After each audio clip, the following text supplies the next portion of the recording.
everybody. Let me hear a woohoo. Here we go. Woohoo! How is everybody today? Yes, let me hear some noise. That's more like, what about you two in your fur coats?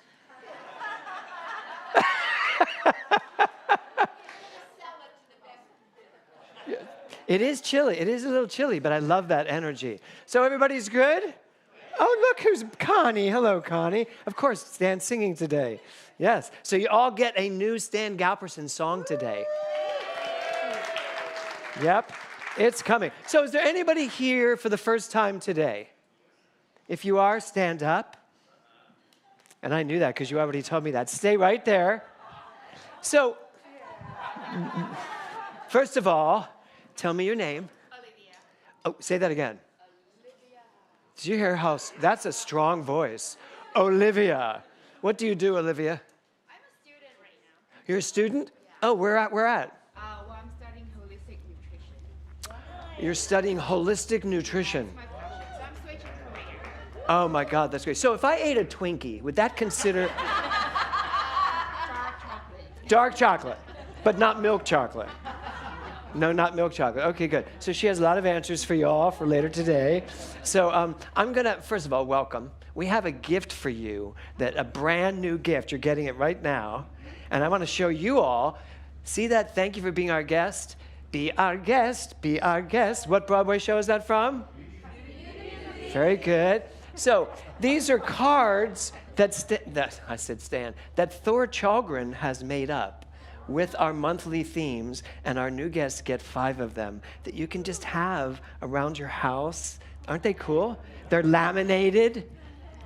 This was Thor's great idea, but you're not done. So Olivia, I'm going to ask everybody a question, and they're all going to answer, and I want you to just listen to what they say, okay? We come together every Sunday as a spiritual community to do one thing, Scott. One thing and one thing only. What is that?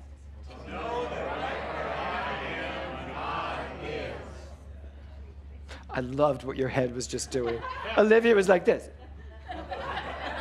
So what did you hear? Did you hear anything? To have a deeper connection with people and the universe. That's a good one. Who said that? To have a deeper connection with community and the universe. Yes, that's great. That's what someone should have said. That was good. What most of them are saying is that right where I am, God is. And, you know, I had a conversation with someone this week, and it was really important. You know, when we talk about that we are this energy of God, you know, I learned that in Catholic school. Believe it or not. The St. Joseph nuns taught me that God is everywhere. And if God is everywhere, then God must be in my heart, must be who I am. So that's what we celebrate here. So we see the divinity of God right there in Olivia, especially as you're making these choices to make us all healthier, right? So thank you so much for coming. Thank you for bringing your consciousness to us today. If you give them your email when you leave, I will send you an email tomorrow, and then we can go back and forth, and you can tell me everything you thought about what you saw today. Work? Okay, Olivia. So Olivia, this song is for you. I invite you all to stand.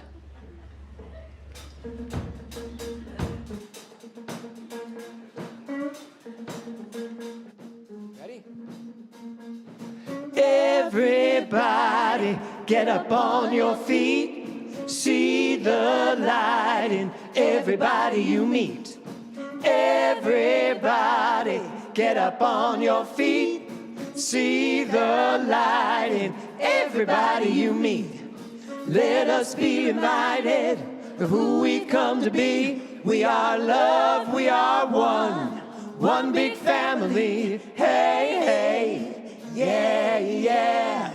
Hey, hey, hey, yeah, yeah. Ah, now jump around. Everybody, get up on your feet. See the light in everybody you meet. Everybody, get up on your feet. Get up now. See the light in everybody you meet. Let us be reminded of who we come to be. We are love, we are one. One row, one big family. Hey, hey, yeah, yeah. Hey, hey, hey, yeah, yeah. Let us make a joyful sound. Here we stand on holy ground. Let us make a joyful sound. Here we stand on holy ground. Let us make a joyful sound. Ooh. Hey, hey, hey, hey, everybody, get up on your feet. See the light. Everybody, everybody you meet. Everybody, get up on your feet. Get up now. See the light. Everybody you meet, let us be reminded of who we come to be. We are love, we are one big family. Hey, hey, yeah, yeah. Hey, hey, hey, yeah, yeah. John to Patty. All right, everybody, turn to your neighbor. Go to someone you don't know and say good morning. Here's your chance to see who's here.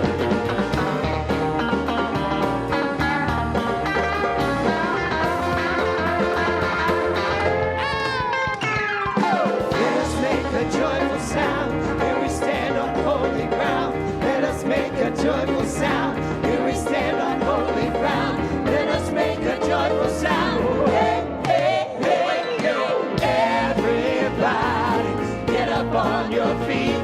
See the light, everybody you meet. Hey, hey, yeah, yeah. Hey, hey, hey, yeah, yeah.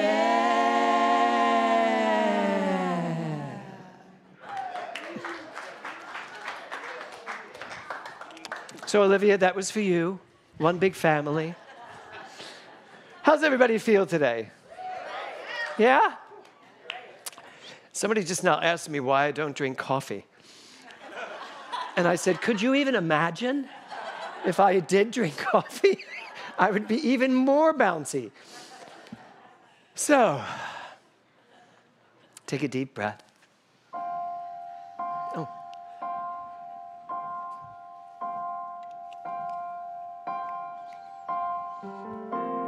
I'm kind of really focused this morning on God. That word that means so many different things to so many different people. Some people have a hard time when you even say the word God because it feels divisive somehow. But not for me. You know, when I grew up as a little boy in Philadelphia as a Catholic, my relationship with God was pretty amazing. I talked to God all the time. And then life happened. I got older.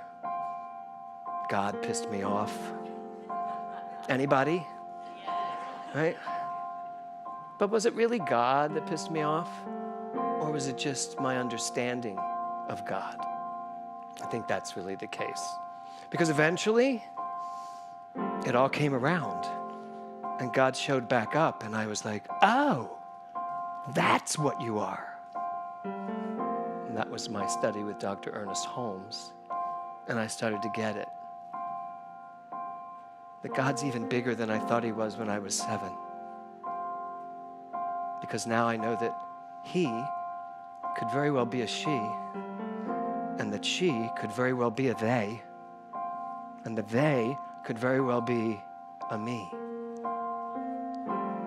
And it all came together in this beautiful understanding of what God is. So when we identify as the individuation of God, it's just like Sister Mary Michael told me in 2nd grade, God is in your heart. Take it personally. And that's what we're here to do. So take another deep breath. Close your eyes. Just listen.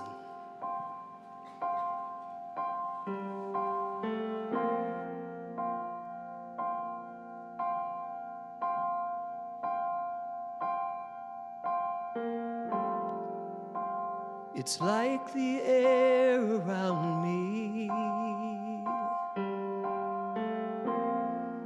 It's like the sunlight on your face.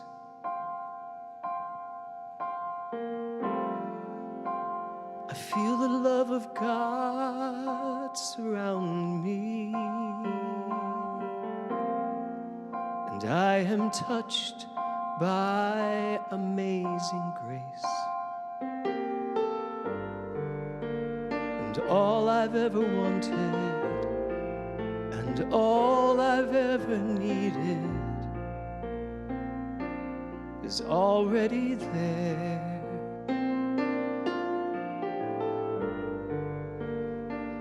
Closer than the sunlight,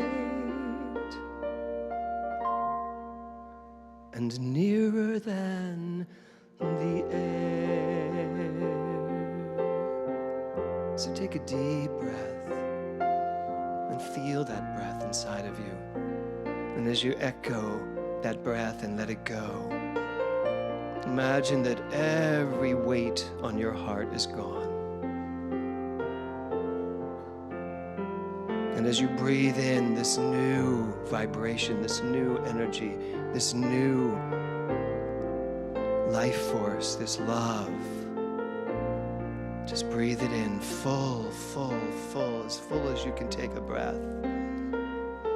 Hold it for a moment. Just hold your breath, knowing that you are holding this entire universe. And then slowly let it go, knowing that there is no reason to hold on to anything. Love only. Forgive everything. But most importantly, remember who you are at all times. You are the air that you breathe.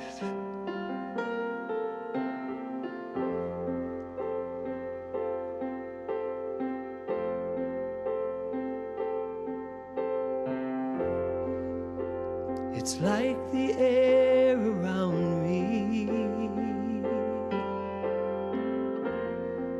It's like the sunlight on your face. Feel the love of God surround you. Right here in this moment, you are touched by amazing grace. All you've ever wanted, and all you've ever needed, is already there.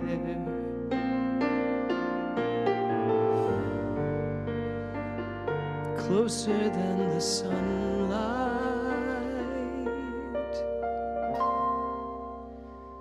nearer than the air.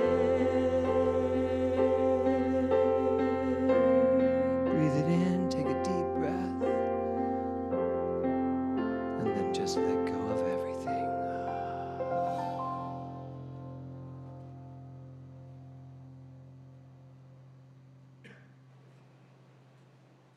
And when you're ready, you can open your eyes.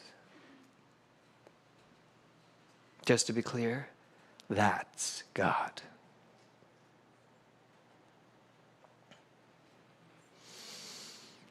Okay, how do you feel? Good? Everybody feel good? Good. Glad to hear it. So we're going to bring up our we call it the practitioner of the day, but of course this is a doctor, a Reverend Doctor practitioner. So let's bring up the Reverend Dr. Andrea. I love this outfit. I love the love. Thank you. It's great. So what's happening in your life? Okay. Use the microphone. Whoa. Thank you. So I am in show development right now for a docuseries. Well, don't you also have a show on Netflix right now that's a pretty big, I do. big hit? It's a 3-hour documentary that's been in the top 10 documentaries on Netflix. I watched it. a little embarrassing, but whatever. But I watched it. Certainly wasn't about the best time in my life, I'll say that. No, but you know what? When you're willing to come clean, really, there's the word, come clean, Yeah. with a very difficult time in your life, and show us all the warts and just show us all the dysfunction, everything, but be standing in this body, in this mind today, we all have hope. And I want to encourage you to keep hoping, because if I can get through it, so can you. Right. So what's our theme this month? Choice. Well, wait, what's the name of the show? Which one? The one that's on right now. Oh, it's called Bling Ring, The Real Hollywood Heist. Anybody know that show? Yeah. Oh, you guys have watched it. It's because I called you and said, you got to watch this. Yes. Crazy. Yes. So, okay. So So- what's our theme this month? Choice. Choice. Choice. So what kind of choices have you been making? Whoa. So the thing about choice is, right, like when I hear the word choice, I think, okay, now I've got to consciously focus on something important that I want to choose for my life. But the truth is, and this is where my entire life was at when the story of that documentary was all about, what that was all about, I was choosing all the time, but it was unconscious choosing, because our belief systems drive our actions and our choices. For instance, in my case, a lot of my belief systems were, I'm unworthy, I'm not lovable, I don't deserve. And so as a result of those belief systems, I was driven to meet those unmet needs for security and love in very unhealthy ways. And it impacted my children, it impacted my relationships, it impacted my finances, everything in my life. And so if you want to know what you're choosing, just look at your life. Yes. And if you don't like what you see, work with a practitioner on changing the belief systems, or work with a coach, or work with a really... Well, I worked with a lot of therapists, and I just have to say that it took a long time for me to find one who really helped me look at myself in a way that empowered me. And that was when I started to make all the changes in my life, and thank God for that. But yeah, so I'm choosing today to practice what we teach here, which is love only, forgive everything, and remember who I am. And when I do that, then I love everything, and I love you all, and I know who I am, and I know who you are, and that makes life really good. And I'm grateful for everything. And you know what I was listening to this morning? This is a great book, by the way. I'm listening to it on Audible, but it's by Rhonda Byrne. Rhonda Byrne. Yeah, from Seeker. But her book is called The Magic. Have you guys heard of that? No. Okay. Anybody? Well, it's pretty powerful. It's all about different daily gratitude practices for over a 28-day period. And I was thinking to myself, well, I probably already know that. I don't really need the book. But somebody else recommended it to me twice in the last week, and I was like, okay, I'm listening. So I got the book, and I heard today something that I just never even considered, and I want to share that with you guys. And that's to focus on how grateful we can be for even for our skin, because without our skin, we couldn't feel each other and feel our world, and to hold each other and to touch life in the way that we do. And I mean, who would have thought of that? Like, she did, obviously. But now that I'm thinking of it, it's like, wow, I have so much to be grateful for. Just those simple things, yeah. Yes. Wow. We take for granted, right? So I choose to be grateful for all of it. I was visiting someone in the hospital who is close to his transition. And I asked a question. I said, what, at this moment in your life, what do you know? And he said to me, I wish I'd spent less time worrying about the future and more time living in the present. Right. And it really got me. This is a very dear friend. And the reason why you reminded me of him, because when you said skin, his foot was sticking out of his blanket. And I looked over and I went, you have the most beautiful foot I've ever seen. And he said, and they're the kind of things I should have spent more time listening to. Right.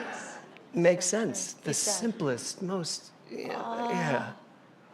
And that's a choice, to live life that way. Right, to be mindful, it's just about being mindful. But that's why Buddhism is like on such an upspin. It's not about so much your mind, it's about your heart. What are you feeling? What are you willing to feel? What are you willing to experience? Right. Yeah. Well, I'm very proud of you. I've watched you go through Yes, you have. a lot of this stuff. Dr. James told me a long time ago, your life would be amazing if you just knew who you were. And I was like, really? But then I you thought, said something else that was a little more. probably dropped an F-bomb here or something, you know.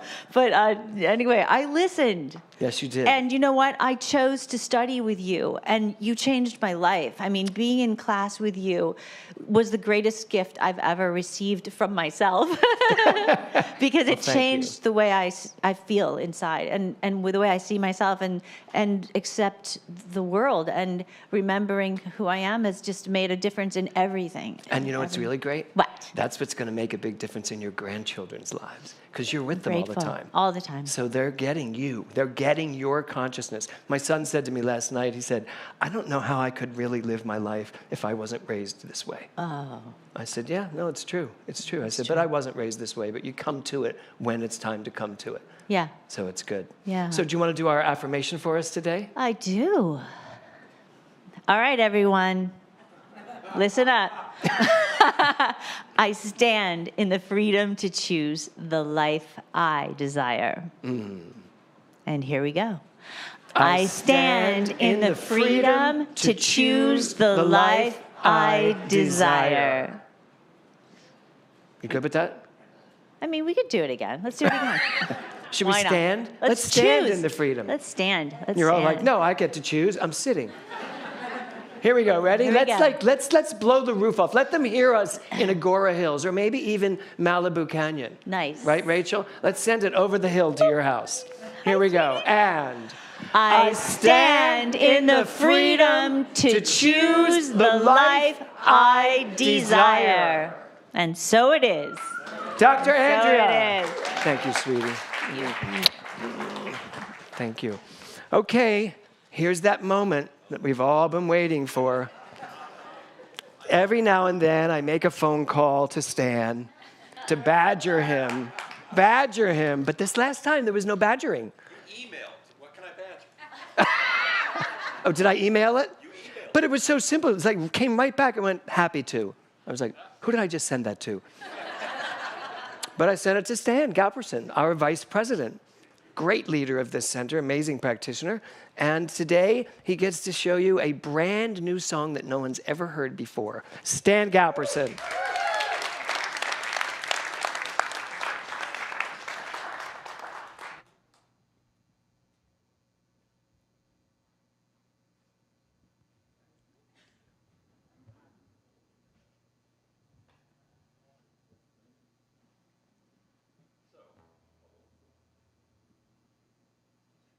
Okay. So thank you for choosing to ask me again. See how I worked that in there? Anyway, so this is called The Choices I Make. And I'm, again, just so profoundly grateful to be able to do this. So.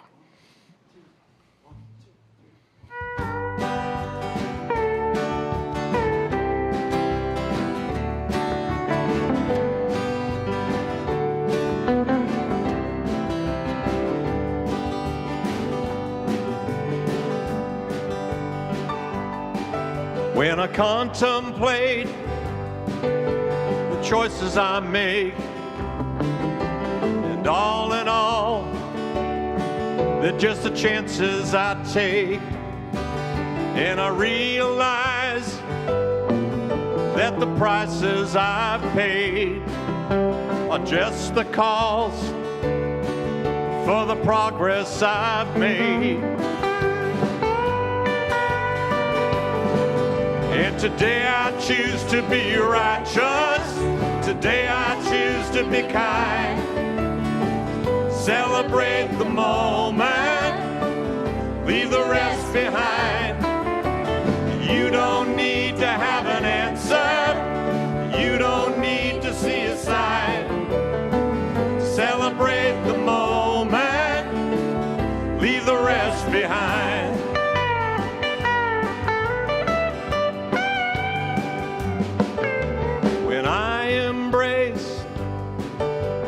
Choices I make, I understand that what it takes to lead me here through time and space, lead with love and grace. And today I choose to be righteous. Today I choose to be kind. Celebrate the moment, leave the rest behind. You don't need to have an answer. You don't need to see a sign. Celebrate the moment, leave the rest behind.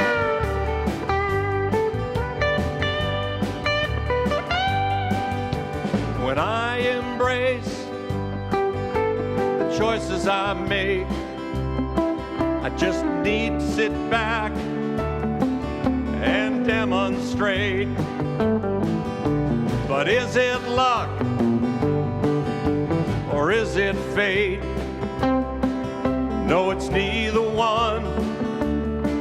It's what I create.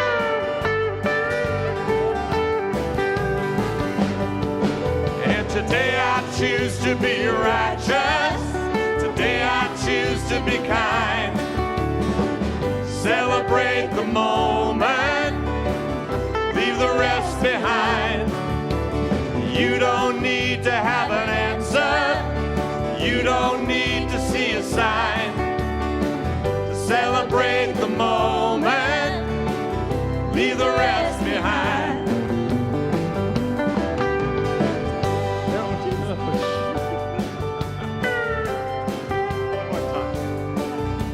Today I choose to be righteous.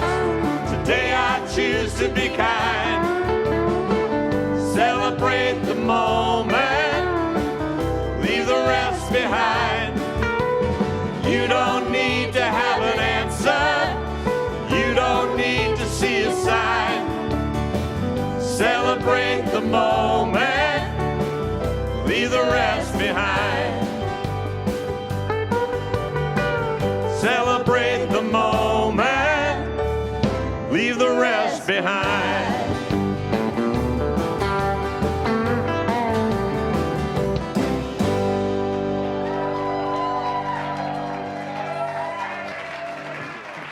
Stan Galperson. I got it.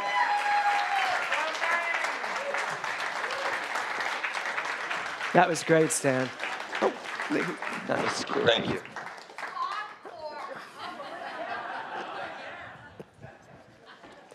Okay. The choices I make. It's funny.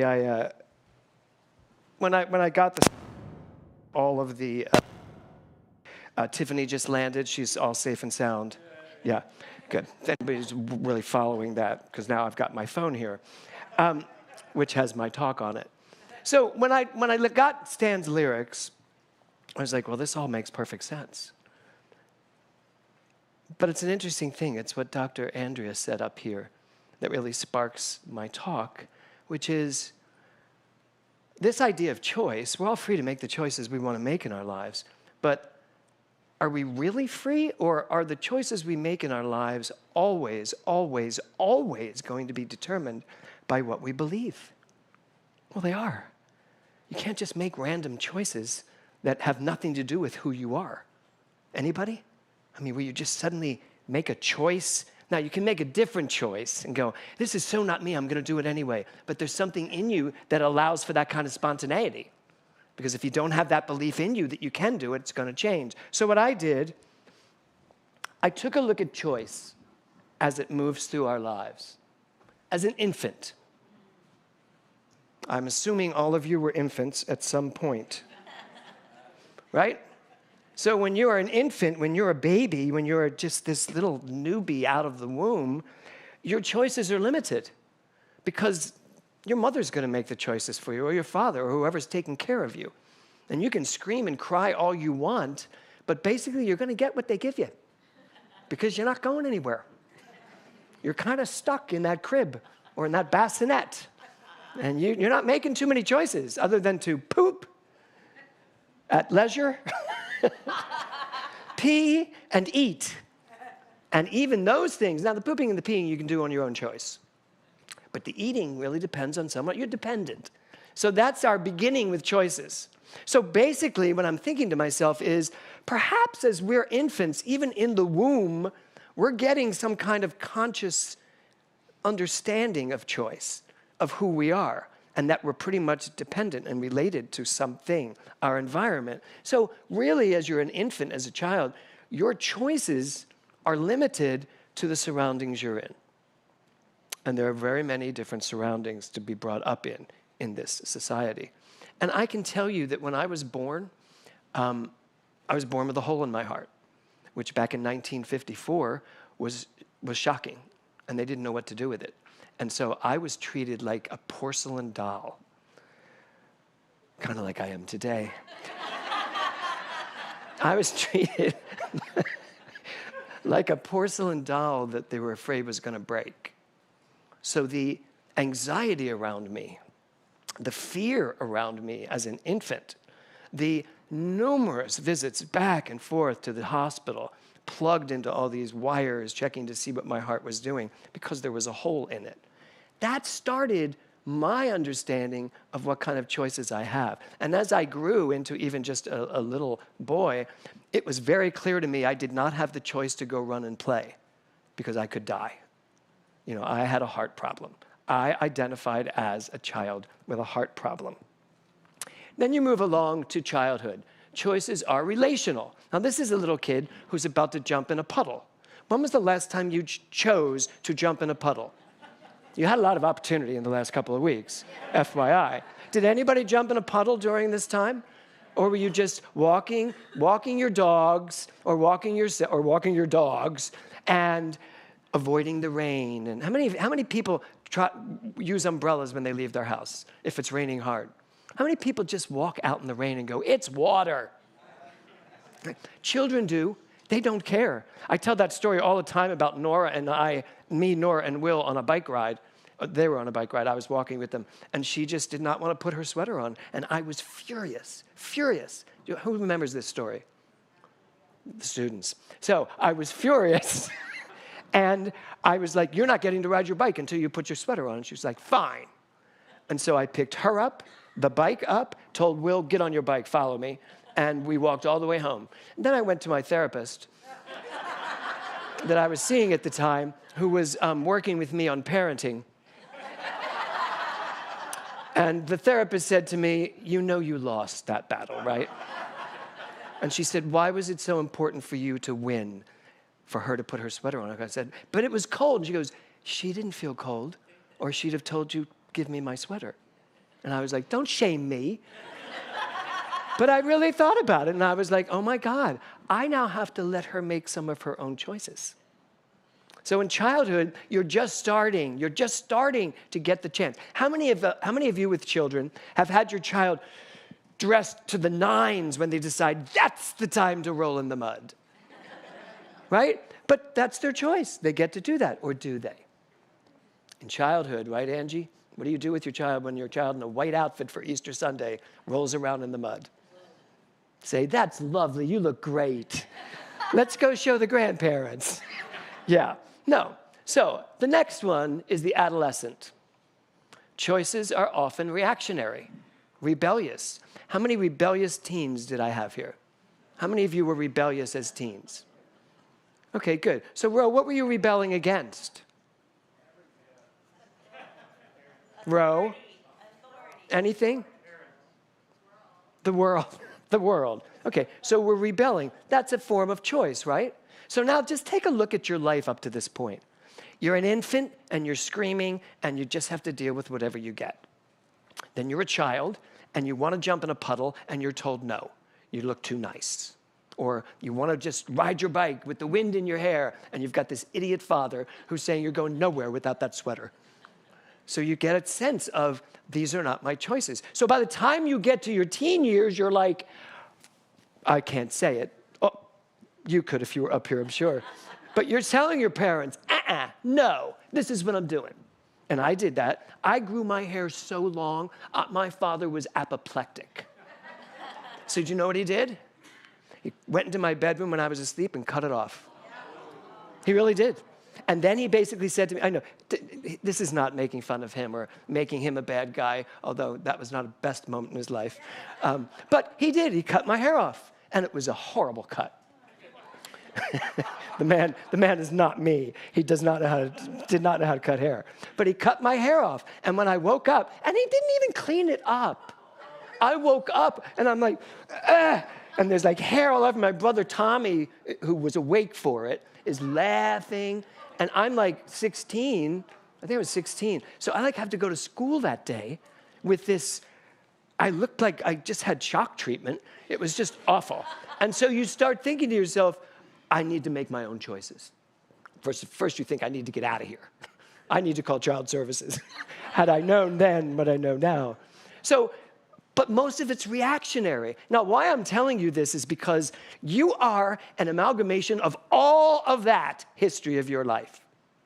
You think you're sitting here today making choices, the right choices for you. But there's still your reactionary, rebellious self. There's still a little bit of your history moving you along. Then, the young adult. Choices are suddenly unlimited. Do you all remember when you finally broke free from everyone and everything and you moved out? Are some of you still living with your parents? No, you're not. No. So choices are suddenly unlimited based on how much we're holding on to from the past. I never even realized how much of my young adulthood in New York City was really based on what I wanted to make happen to them back there. I wanted them to see this. I think half of my career was based on the rebellious state of proving something to someone, that this is who I am. Forget about whether I enjoyed it or not. It was about making a point. So that's our young adult. And then, of course, maturity. The level of mental development or wisdom that has bearing on all areas of an individual life. Would you say that's where you are now? Who's at maturity level? Okay, good. That's 2. Dr. Karen is at maturity level. Doug, did you raise your hand? You're not. You are, good. Okay. Scott, Jose, Angie, are they at maturity level? Yeah. Okay, so maturity level. Okay, so are we? But there's something to say about maturity level, too. The choices you make equal the consciousness you have. Period. That's how it works. Andrea said that up here. The choices you make are based on the consciousness you have. I still have the rebellious in me. I feel it, right, Karen? I feel it when it comes up. Ask me to do, if you insist I do something, I'm instantly no. That's what just pops up into my head. If you say, James, this is what you have to do, and it might have been the best thing in the world for me, but there's an instantaneous reaction to my history that just says, no, I have learned, because I gave this talk a couple weeks ago, to pause, have patience, and then revisit it, right? Pause, patience, and then, of course, I added to it, pivot. So pause, patience, see the possibilities, and then pivot if you have to. So moving right along, choices equals consciousness. So much like what Dr. Andrea said, you want to know why you're making the choices you're making? Or if you want to know what's causing you to make the choices you're making, look at your life, look at the choices you've made, and back it up. Back it up to see what is still at play that's causing me to make these types of choices. The title of my talk today is Choose Me. Does anybody remember this show? Yes. So, I want to read something to you. Here we go. From The Science of Mind. So everybody take a deep breath. As you know, I do not grab this book very often to take out here and read to you. Today is your lucky day. So just take a deep breath. Lisa, Gary, you're looking at me like, what are you going to read? It's on page 143 and says this: we cannot live a choiceless life. Every day, every moment, every second, there is a choice. If it were not so, we would not be the individuals that we are. We have the right to choose what we wish to experience. We have the right to choose the kind of companions with whom we wish to associate, to say in what city and what type of house we would like to live. We are individuals, and the only way we can be individuals is to be spontaneous. There is no such thing as a mechanistic individuality. It must have the essential elements of spontaneity. There is no spontaneity and no individuality without prerogative. Now, Ernest Holmes is saying to us, you have the choice to do anything, to choose anything. Prerogative means those rights that are inherent in who you are. For me, the only way you can be in charge of your choices is if you remember this. That's your prerogative. That's the only prerogative that means anything to you. The innate prerogative you have as a divine being to choose whatever you want, regardless of the hole in the heart, regardless of the hair cutting, regardless of the Broadway drama, regardless of all of it. The prerogative is in knowing who you are. So, choose me. First of all, what's that guy's name? Horshack. Thank you. You know, he's the guy that in class was always like, oh, I know it.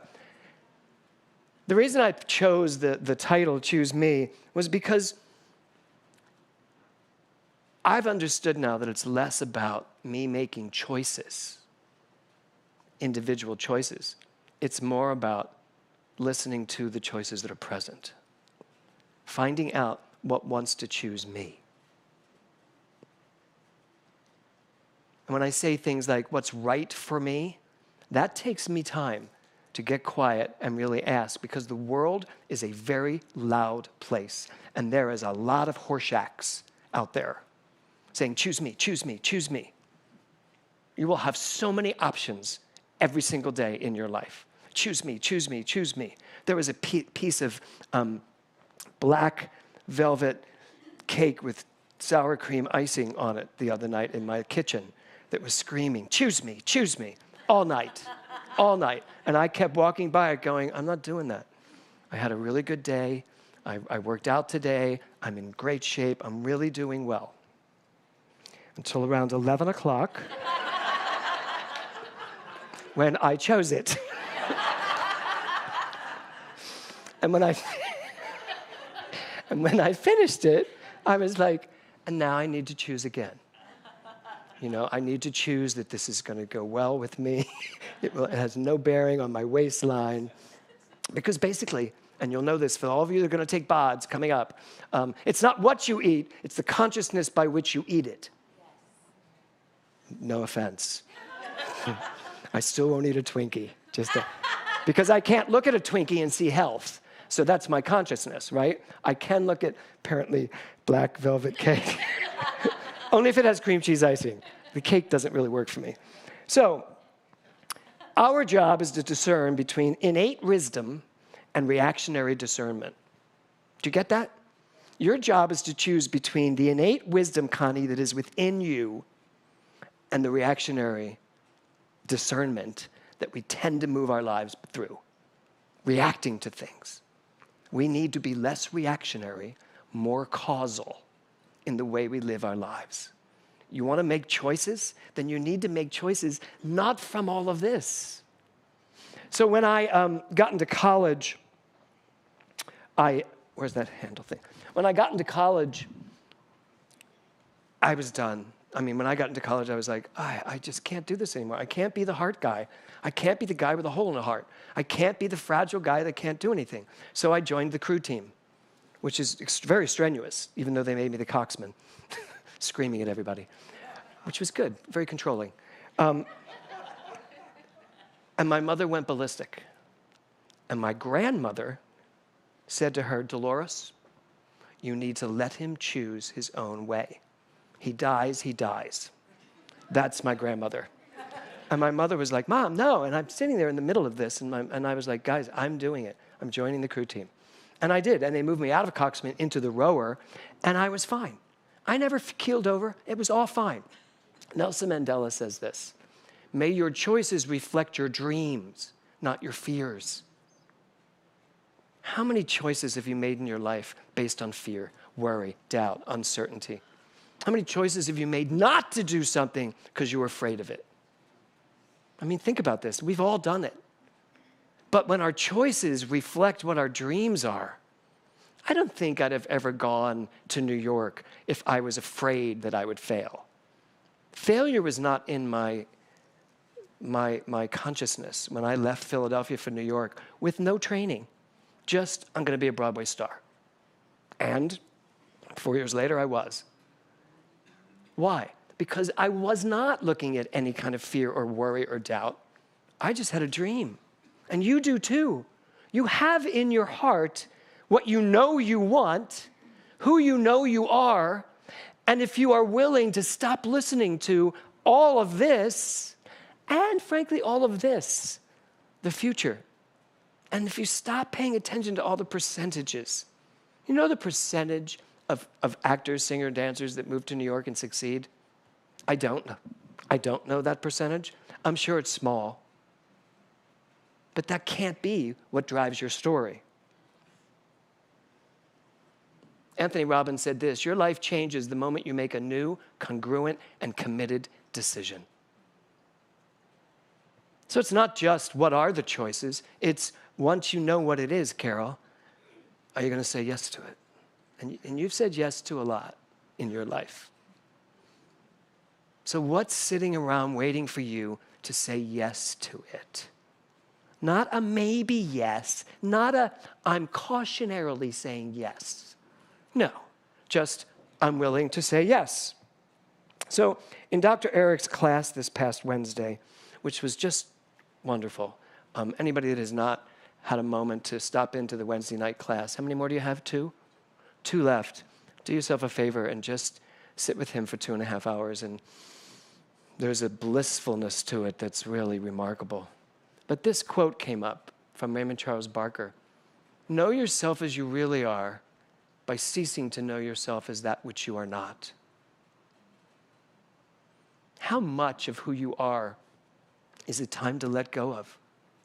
How much of who you think you are is based on all of this crap back here? You know, the funny thing was, when I was on Broadway in West Side Story, in case you didn't know, I went to the doctor for my, biannual heart check, and the day of my appointment, my family was having a problem. Now, how many people were raised Irish Catholic? Or Jewish, were the same thing. There was so much angst in this room. I was downtown Philadelphia. I'm at my grandmother's house, and my aunts are screaming at each other. One of them grabbed a knife, and I'm sitting there watching all this, and then I go for my heart checkup. So I went for the heart checkup, and a couple weeks later, it came back that I needed another cardiac catheterization. And I was in West Side Story on Broadway. I was like, that's not going to happen. And they're like, we can wire you up and do it, and we'll just have you wired up and you'll do the show. And then we'll know how your heart's reacting.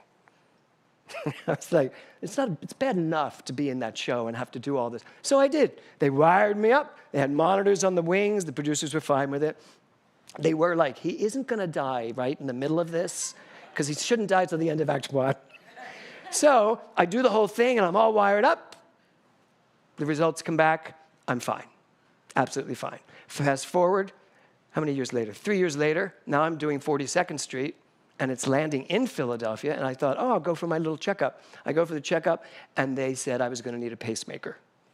I was like, I am 30 years old. I'm not wearing a pacemaker. They said, then we need to do another cardiac catheterization. So I had to do another one, which means they do go into your body, send in dye, and take a look at it.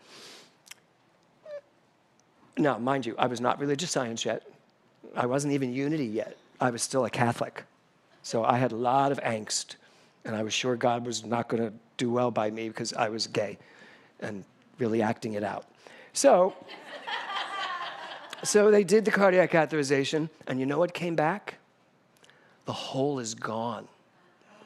It's not even there anymore. You barely have a murmur left. You're good to go. And you know what? I've never been back to a heart specialist since. And that was when I was 30. I am now over 30. So, know yourself as you really are by ceasing to know yourself as that which you are not. I am not that skinny little medically problematic child that I was, which also informed the whole idea that I was a sissy and a weakling and all that stuff. And does that show up sometimes? Yeah, last week, who was it? Jim Robertson, where are you?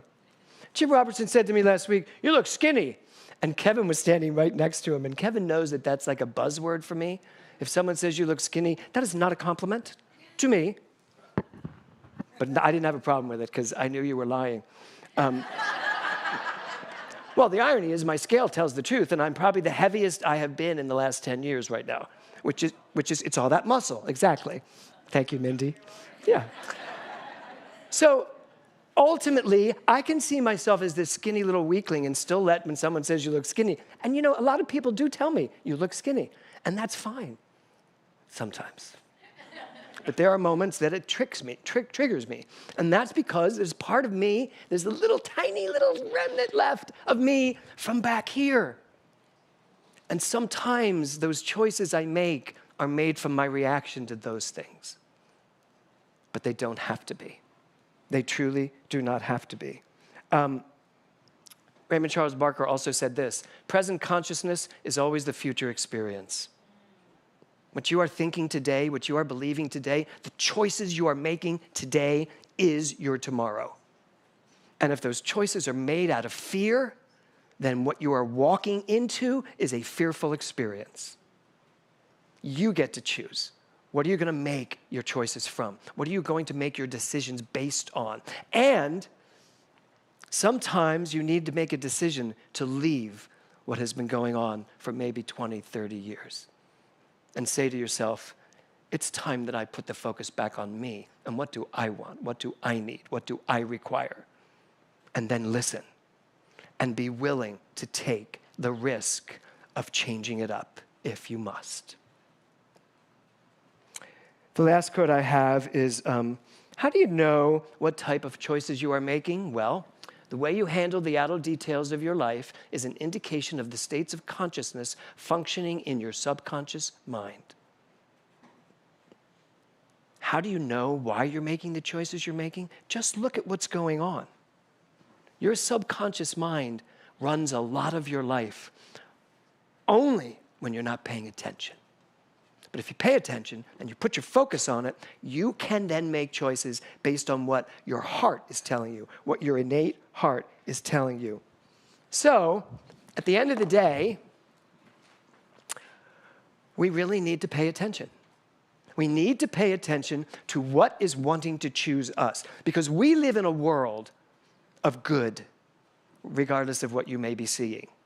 We live in a world of creative energy. That's all this is, this creative energy. And all around you, life is constantly springing forward with possibility after possibility after possibility. And most of the time, we're not paying attention because we are focusing on something that is not going to open us up. It's going to keep us closed. And our job is to open ourselves up, pay attention to all of these possibilities, all the Horseshacks around going, choose me, choose me. Well, some of them you want to go, no. And to some of them, you want to go, yes, okay, I could choose this. I would like this. Your choices are infinite. The way you make your choices requires you to find out. Because you can make the next choice and the one after that and the one after that, but if you're making it from a consciousness of fear or doubt or uncertainty or a reaction to something in the past, then those choices are not going to take you where you want to go. So, I invite you to really spend your time, spend your time wisely. The short talk I gave the other week about pausing, we are in a giant pause right now. It is time for us to pause and listen and have patience at all the possibilities there are. Just because you did doesn't mean you have to do. And just because you're doing doesn't mean you have to keep doing it. Everything is possible. You just need to remember who you are. I am not that little boy, and I am that little boy. I am not that renegade teenager, and I am that renegade teenager. Because what I really am, whether you believe me or not, is mature. I understand who I am. Even when I pretend I don't, I can never get away from knowing who I am, because I am nearer than the air. And as such, it's time to really breathe into life. Namaste.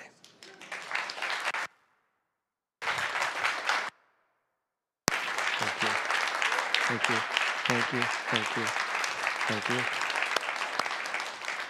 All right, everybody, let's take a deep.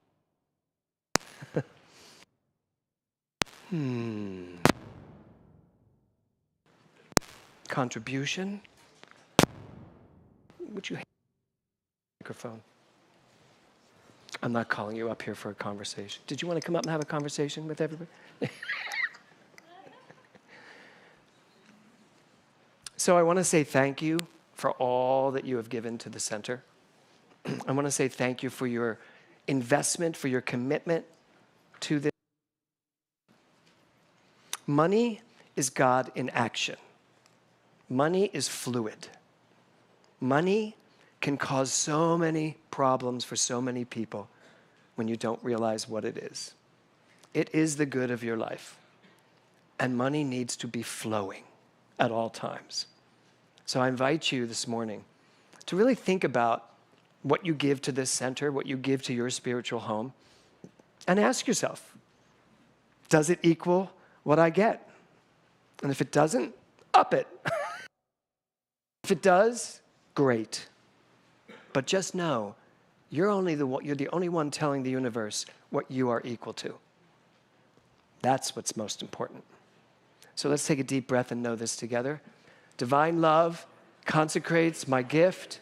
It goes forth to heal, prosper, and bless. It is evidence of my conviction that God is the source and substance of my supply. I joyously contribute to the vision of my spiritual center, knowing that it returns to me. How? How? Yes. Ready. I circulate my love right now. I circulate my love. Circulate my love right now. I circulate my love. Circulate my love right now. I circulate my love. Circulate my love right now. I circulate my love. And it returns to me. Multiply abundantly. I circulate my joy right now. I circulate my joy. Circulate my joy right now. I circulate my joy. I circulate my joy right now. I circulate my joy. I circulate my joy right now. I circulate my joy. And it returns to me. Multiply abundantly. Circulation. It's across the nation. It's a love vibration. Emily Edwards. Around the world and beyond. Circulate my gifts right now. I circulate my gifts. I circulate my gifts right now. I circulate my gifts. I circulate my gifts right now. I circulate my gifts. I circulate my gifts right now. I circulate my gifts. And it returns to me.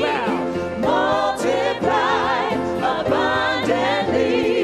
Circulate. Take the stage, doctor. Circulate. I am aware that there is one infinite intelligence that has manifested itself as this entire universe, as the air that I breathe, as the light that shines upon this earth and in my soul and comes from my soul and is permeating out into this universe. And I am so grateful right here and right now, knowing that this infinite intelligence is constant.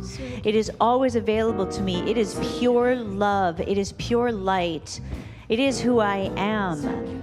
And it is who all are. And I am so grateful for this morning's service, for all of those who are present and beyond. And I awesomely choose from this moment forward to be conscious of my thoughts and to celebrate and give thanks in every moment of every day, knowing who I am, knowing that all is well.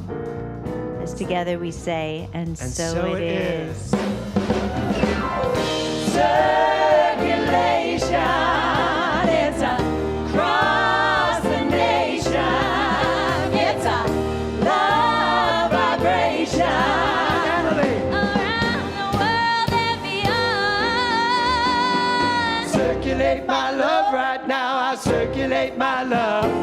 Circulate my love right now, I circulate my love. I circulate my love. I circulate my love. And it returns to me, multiplied abundantly. Whoa, whoa, whoa, whoa.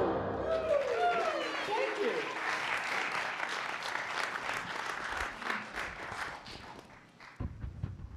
26th. And here are your Global Truth Center announcements. Coming up in the calendar, we have a very special event coming up in April. It's the Chateau Malibu fundraiser to benefit Casa Guatemala. This event takes place on April 15th. You can find out more this morning after celebration by speaking with Scott and Jose. Our Divine Dining events for 2023 have now begun. Our April and May events are sold out, but there are several other events you can sign up for. And of course, we're always looking for people to host events. To sign up or for more information on how to host, please see Kevin Bailey. Save the date of Tuesday, April 4th for a special power class with Dr. James. At 6 p.m. live on Zoom, Dr. James will be sharing one big insight from his upcoming class, Putting It All Together. This power class is free to attend, and we'll also have a special announcement that night. You'll be able to find the Zoom link right on our calendar page. We've relaunched our weekly podcast, and you can download it now. Yes, our weekly talks are available on all major podcasts and apps. Just look for the James Mellon Podcast. When you find it, we recommend that you subscribe or follow the show, as we'll be adding new and exciting content in the weeks ahead. You can always find out what's going on by visiting our calendar on the website. To find it easily, just use your cell phone on the QR codes you see throughout the sanctuary. Have a fantastic week, everyone.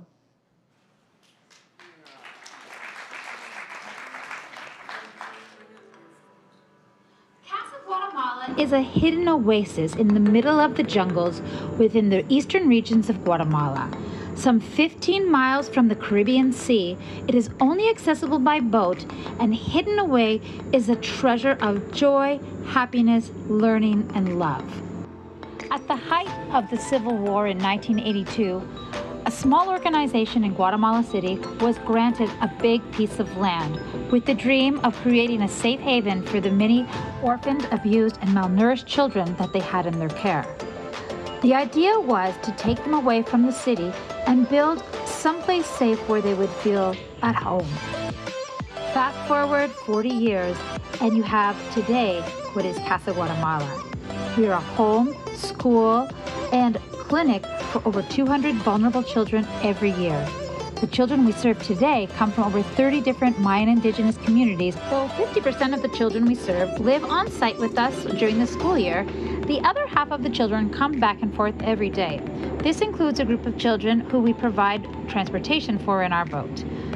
Our boats are the lifeline for everything that we do, but they are very worn and open to the elements.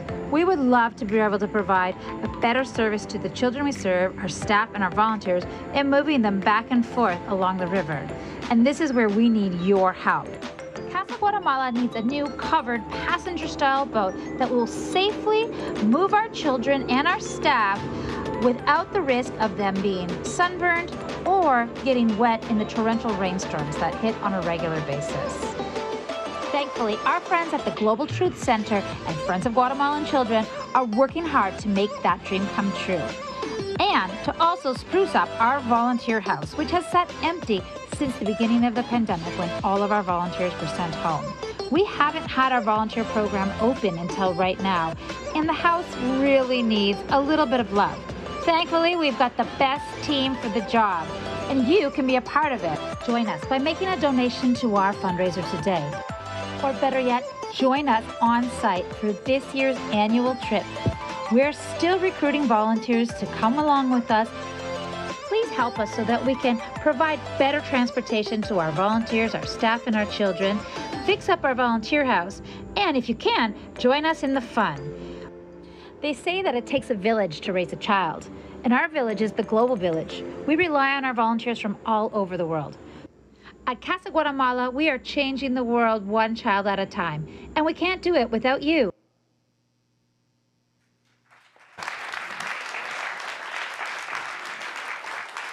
So we are having a fundraiser.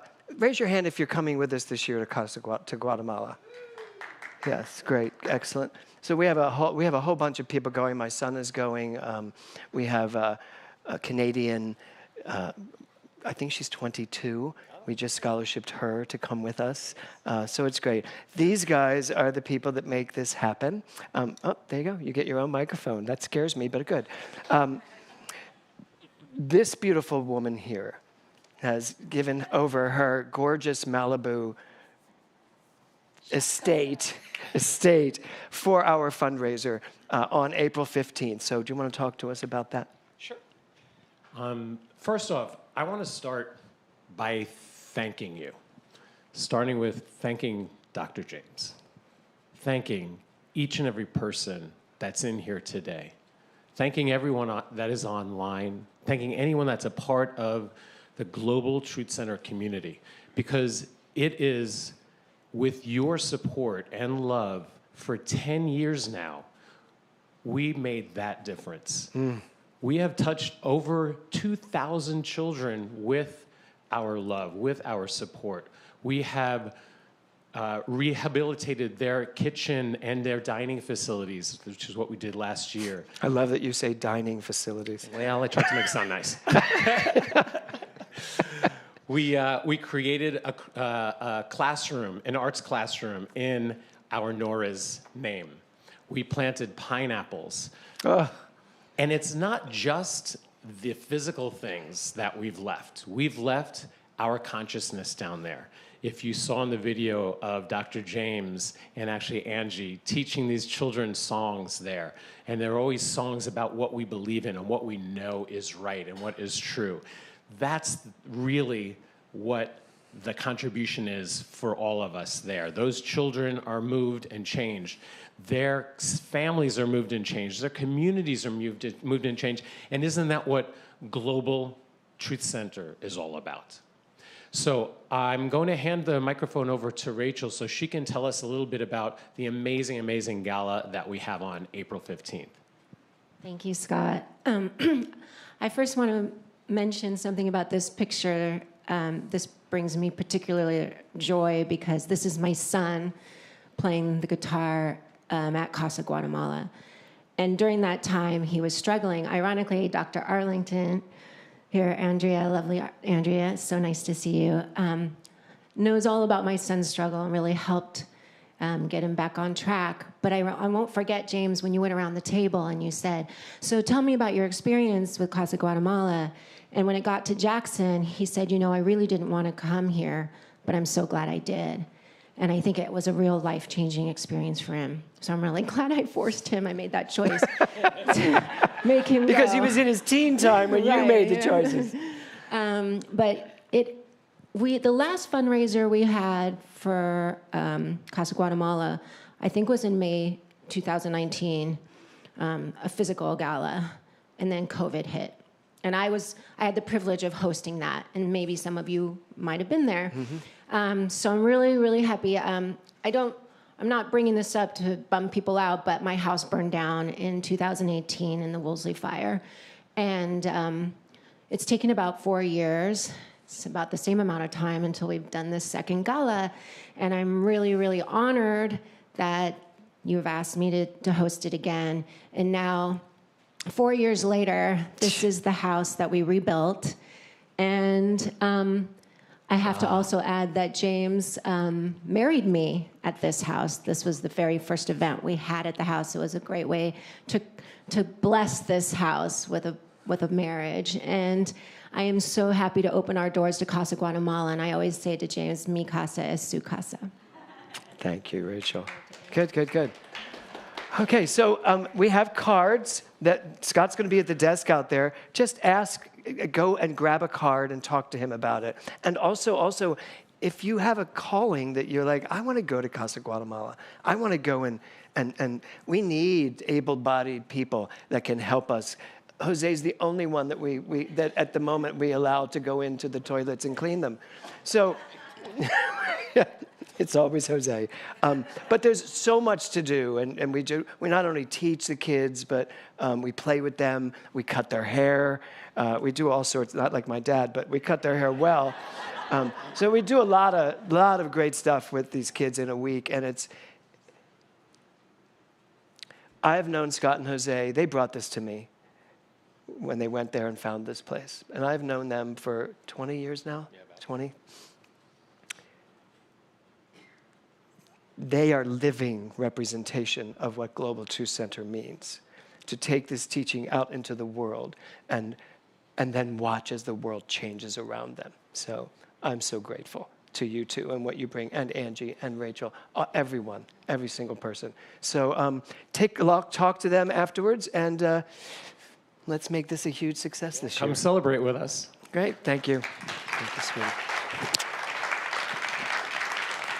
Okay.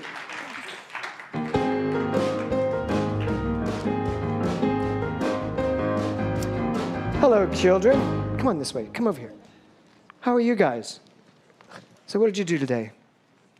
Are you planning on being a singer someday? No. No? Can you sing? No. No? Yes? Okay. What's like your favorite song? I don't have one. You don't have a favorite song? What's her favorite song? You don't know either. We're not getting a song out of them. Are you getting that? Yeah. Okay. So tell us what you did today. We made oobleck. Okay, do it in English now. I did. What did you say? We made oobleck. You made oobleck. Oobleck here. I give up. I give up. Oobleck. Oobleck. Oobleck. The word Can I see oobleck it? made its first foray into English language in 1945 when Dr. Seuss wrote the book Bartholomew and the Oobleck. It's gross. What we learned later is that oobleck is actually a non-Newtonian fluid. What does that mean? It means that this fluid does not adhere to the laws. Oh. To the like most of you. It doesn't adhere to the normal laws of physics. So a liquid, right, would be splashy and easy to manipulate, whereas solid kind of is, right? So do you want to hand one of yours to Dr. whoever you are Mr. over Mellon? there? To this guy at the end. What am I supposed to do with it? It's gross. It's very gross. That's why it's in a bag. So you see, it kind of moves like a liquid, but if you put pressure on it quickly, it becomes solid. Oh, yes. So like if you're like mad at it, it tightens up. It tightens up.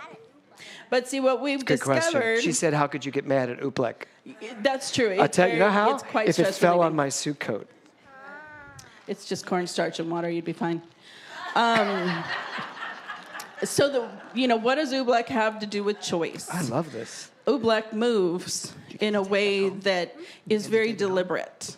it will go around anything that is in its way. And it also stands its It sounds like space, so many people I know. right? But it also stands its ground. It also becomes solid, and it makes everything just kind of become what it wants it to be, which is what we do when we make conscious choices. When we make conscious choices, we get to move around those obstacles. We get to just kind of slide around everything and become something bigger and better. And then when we really need to, our choices, they root us, they ground us, they make us strong, and they make us able to deal with whatever shows up in our world. So that's what Oobleck has to do with choice. And that's what we talked about today in a very roundabout way. That was a lot of fun because we also talked about, do you want to tell them what you talked about? Choices. Okay, they're not going to go into the embarrassing stuff. But That's we did. okay. We had some good some good talks. Thank you guys for coming up here and telling us what you were doing. You said I could keep it? Yeah. Oh, really? But he's going to have one at your house. That's okay. Okay, I'll keep it. She knows the recipe. Great. I'm going to give it to Joe Jordan because she still can't figure out what we're talking about. Yeah. Good. All right. Thank you, guys. Thank you. Thank you, Reverend Connie. Okay, everybody, take a deep breath. Consciousness on Demand today is Craig Lincoln and Dr. Eric Overholzer. Who's where? I'll be downstairs in your office. You're downstairs? Okay. Dr. Eric Overholzer is right here as you walk out the sanctuary. He's in the meditation room. And Dr. Craig Lincoln is downstairs in the counseling room. So everybody take a deep breath. Ladies, come on up.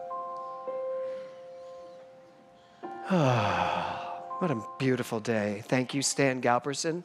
Can we give it up for Stan one more time?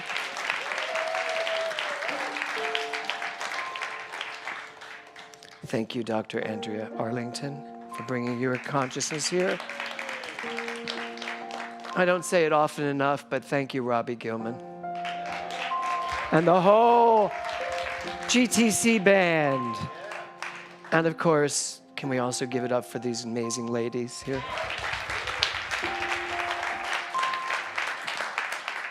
And Scott Gibb and Larry and Thor and Alex downstairs. Let's just say thank you to everybody.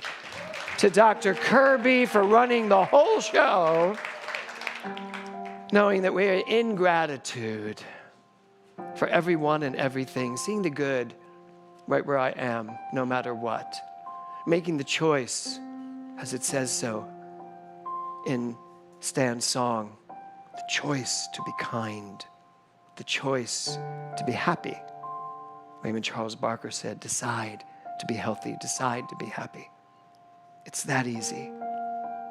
Choice. Choice from that innate part of me that has all the wisdom I need to make the perfect choice in the perfect moment for myself and the world around me. And I bless all of those beautiful children in Guatemala, knowing that we have their back because we know who they are. And so I know this day continues to unfold for everyone beautifully, perfectly. I just get out of the way and let it do so as we say together, and so it is. I invite you to stand up and let's sing this last song, Life's What You Make It, our final time for the month.